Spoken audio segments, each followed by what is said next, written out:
আজকেই আমি একটা গবেষণা দেখলাম, একটা স্টাডি করলাম একটা জায়গায়, একটা প্রাণী, জলভাগের ভিতরে সবচেয়ে বড় প্রাণী হলো তিমি। সবচেয়ে বড় প্রাণী কি? তিমি।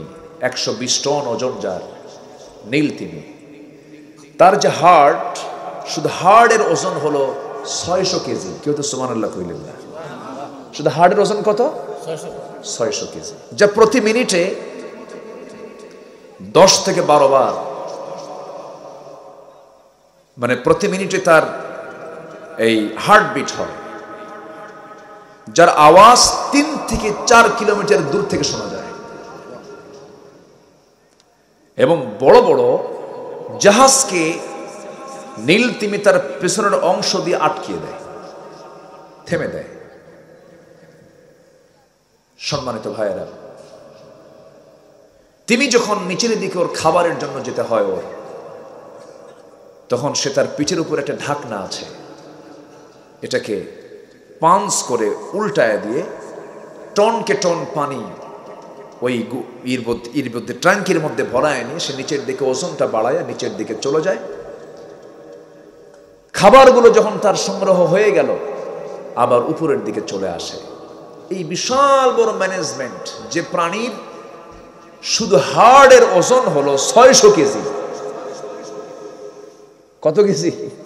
আর হার্ট বিটের যে আওয়াজ 3 কিলোমিটার দূর থেকে সুদ খাওয়ায় 50 থেকে 60 মণ। কেউ তো সুবহানাল্লাহ বললেন না? তাহলে বলেন, এগুলোর ম্যানেজমেন্ট কার? আসতে বলবেন না কার? যে আল্লাহ পৃথিবীকে সুন্দর করে সাজিয়ে গুছিয়ে রেখেছেন। আর এই সৃষ্টির মাঝে সেরা সৃষ্টি হলো মানুষ। সেই মানুষকে দিয়েছেন জ্ঞান, বুদ্ধি, বিবেক, কর্মের স্বাধীনতা। মানুষ এবং জিন ছাড়া এই পৃথিবীর কোন প্রাণীর মৃত্যুর পরে আর কোনো বিচার হবে না। শুধু বিচার হবে কার? জিন এবং ইনসানের। মানুষের বিচার হবে কেন? আল্লাহ তাআলার সৃষ্টি হলো দুইটা। আল্লাহর সৃষ্টির দুটা পিঠ, একটা হচ্ছে ইহকাল, আরেকটা কি? আরেকটা কি বলেন? পরকালকে মানে না, মানতে চায় না এমন কুলাঙ্গার আমার দেশেও আছে না? নাই? আছে। তাহলে আল্লাহর সৃষ্টির দুটা পিঠ, একটা পিঠে আমরা অবস্থান করছি, এটা হলো ইহকাল, আরেকটা পিঠের নাম কি? পরকাল। আমরা চলবো ইহকালকে সামনে রেখে না পরকালকে সামনে রেখে? পরকালকে সামনে রেখে আমাকে আপনাকে চলতে হবে আমার বন্ধুগণ। কারণ আমার আপনার জন্য এই কালের চাইতে ওই কালটাই শ্রেষ্ঠ। আল্লাহ নিজেই বলেছেন, ওয়ালাল আখিরাতু খায়রুল লাকা মিনাল উলা। আল্লাহ রাব্বুল আলামিন অন্য জায়গায় বলেন, যুয়িনা লিন-নাসি হুব্বুশ শাহাওয়াতি মিনান নিসাই ওয়াল বানিনা ওয়াল কানাতিরিল মুকানতারাতি মিনায-যাহাবি ওয়াল ফিদ্দাতি ওয়াল খাইলিল মুসাওওয়ামাতি ওয়াল আন'আমি ওয়াল হারফ যালিকা মাতাউল হায়াতুদ দুনিয়া ওয়াল্লাহু ইনদাহু হুসনুল মাআব। জোরে বলুন আল্লাহু আকবার। আল্লাহর এক জায়গায় বলেছেন, ওয়ামাল হায়াতুদ দুনিয়া ইল্লা মাতাউল গুরুর।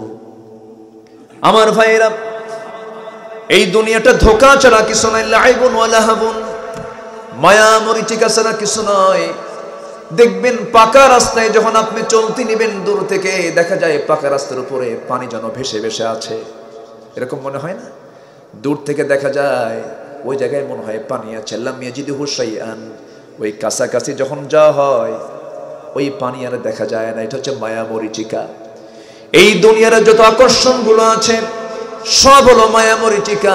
সবচাইতে উত্তম প্রত্যাবর্তন স্থল হলো কার কাছে ফিরে যাওয়া? আসতে বলবেন না, কার কাছে ফিরে যাওয়া? আমরা অগোছালো আমল নিয়ে ফিরবো না, গোছালো আমল নিয়ে ফিরবো? বলেন বলেন, সাজানো না অসাজানো? সাজানো। সাজানো যদি আমল নিয়ে যেতে হয়, সাজানো কিতাবের দিকে আসতে হবে। ঠিক কিনা? এটা কি অগোছালো না? অগোছালো, গোছালো সাজানো কিতাবের দিকে আসতে হবে। আল্লাহ রাব্বুল আলামিন অনুগত বান্দার কি কি গুণ থাকতে পারে, আল্লাহর পছন্দের বান্দারে কি কি গুণ থাকতে পারে আল্লাহ নিজেই জানায় দিচ্ছেন। এই সমস্ত গুণ যদি আমাদের জীবনে যদি কমন পড়ে যায়, আমাদের জীবনের সঙ্গে যদি বাস্তবায়ন হয়ে যায়, আমার আল্লাহর ওয়াদা হলো ওই সমস্ত বান্দার জন্য আমি আল্লাহ উত্তম জায়গা জান্নাত রেখে দিয়েছি। জোরে বলি সুবহানাল্লাহ। এখন আসেন, আমরা হয়তো বড় ব্যাখ্যায় যেতে পারবো না, সংক্ষিপ্ত করে আল্লাহ তাআলার বলে দেওয়া অনুগত বান্দার 17টা যোগ্যতা, 17টা কি যোগ্যতা, 17টা কোয়ালিটি, 17টা তার গুণাবলী আল্লাহ তাআলা সুন্দর করে এখানে তুলে ধরেছেন। আল্লাহ রাব্বুল আলামিন কি বলেন? নাম্বার 1, وعباد الرحمن الذين يمشون على الأرض هونا وإذا خاطبهم الجاهلون قالوا سلاما। আল্লাহর যারা অনুগত বান্দা তাদের 1 নম্বর যোগ্যতা হলো, গুণ হলো, কোয়ালিটি হলো, তারা হবে উগ্র না বিনয়ী। বলেন মেজাজি না ধৈর্যশীল?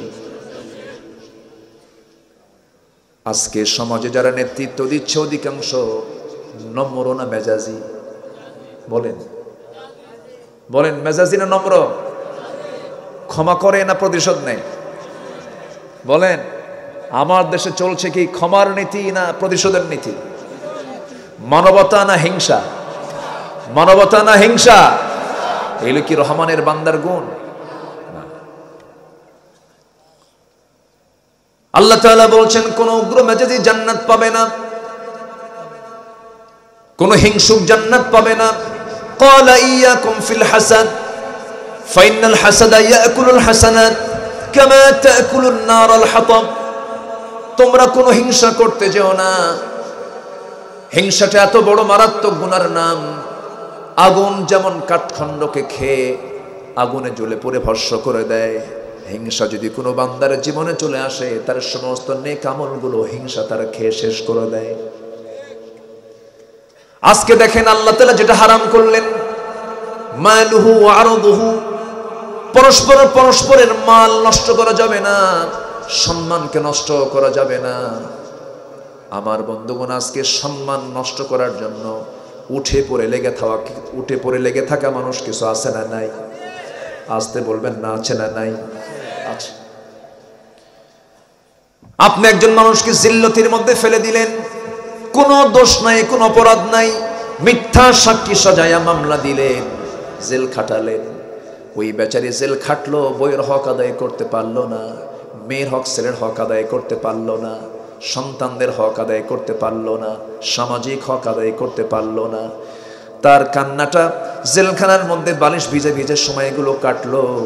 এই যে জুলুমগুলো করলেন, এতগুলো হক নষ্ট করলেন, আল্লাহর কসম করে বলি এই হক লঙ্ঘিত কোনো গুনাহ আল্লাহর দরবারে মঞ্জুর হবে না। এরকম জালিম তো আমার দেশে নাই। আসতে বলবেন না, আছে না নাই? বিনয়ী হলে পরে এগুলো করতে পারে না। বিনয়ী হলে এগুলো করতে পারে। আমার নবীজি কি প্রতিশোধ নিয়েছেন না ক্ষমা করেছেন? মক্কার মানুষ ঘাট ধাক্কা দিয়ে বের করে দেয়, আর নবীজি মক্কার দিন বলেন লা তাসরিবা আলাইকুমুল ইয়াউম, আজকে তোমার দিন, আমি কাউকে প্রতিশোধ নেব না, সবাইকে মাফ করে দিলাম। জোরে বলি সুবহানাল্লাহ। আমার বন্ধুগণ,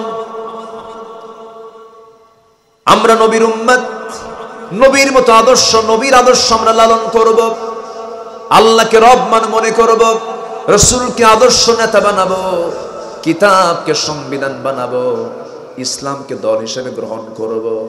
এই 4 কথার ভিতরে আল্লাহ আমার রব, নবী আমার নেতা, ইসলাম আমার দিন দল, আর কোরআন হলো আমার সংবিধান। এই 4 কথার মধ্যে যে কথা বলতে আসবে আমরা তার গলা চেপে ধরব।